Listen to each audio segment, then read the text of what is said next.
রমাদান এসেছেই আমাদেরকে পরিবর্তন করবার জন্য। পরিবর্তনের অনেক শিক্ষা এই রমাদানে আছে। যেমন আমরা ভোর রাতে সাহরি খাওয়ার পরে ইফতার পর্যন্ত 12 ঘন্টা 13 ঘন্টা সময় আমরা না খেয়ে থাকি।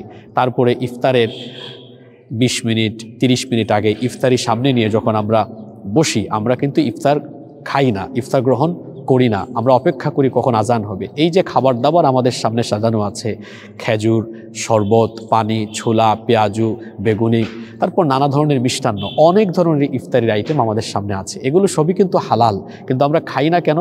কারণ আল্লাহর হুকুম হলো সুম্মা আতিম্মুস সিয়ামা ইলাল লাইল, এটাকে সন্ধ্যা পর্যন্ত অর্থাৎ ইফতারের সময় হওয়া পর্যন্ত এই রোজাকে পরিপূর্ণ করতে হবে। আমার হালাল খাওয়া আমি খেলাম না এই কারণে, কারণ আল্লাহর হুকুম না ইফতারের আগ পর্যন্ত আমাদেরকে না খেয়েই থাকতে হবে, এটা আল্লাহর হুকুম।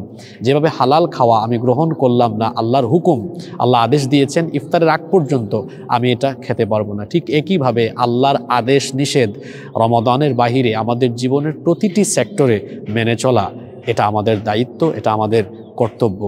এভাবে রমাদান আমাদেরকে পরিবর্তন হওয়ার অনেক বার্তা দিচ্ছে। এজন্য রমাদানে আমাদের কোনো ভাই বোনরা তাদের মধ্যে কোনো চেঞ্জিং নিয়ে আসলে, কথাবার্তায়, আচার আচরণে, ইবাদত বন্দেগীতে যারা মনোনিবেশ করবেন, আমরা এই পরিবর্তন দেখে যেন হাসাহাসি না করি, তাদেরকে নিয়ে যেন ঠাট্টা না করি, আমরা বরং তাদেরকে আরও বেশি উৎসাহিত করব, উদ্বুদ্ধ করব, আমরা তাদেরকে দাওয়াত দিব যাতে করে তারা দিনের পথে এভাবে অটল অবিচল থাকতে পারেন। এমনকি আমরা তাদের জন্য দোয়া করতে পারি যে আল্লাহ আমার এই ভাই বোনদেরকে দিনের উপরে অটল রাখুন, অবিচল রাখুন।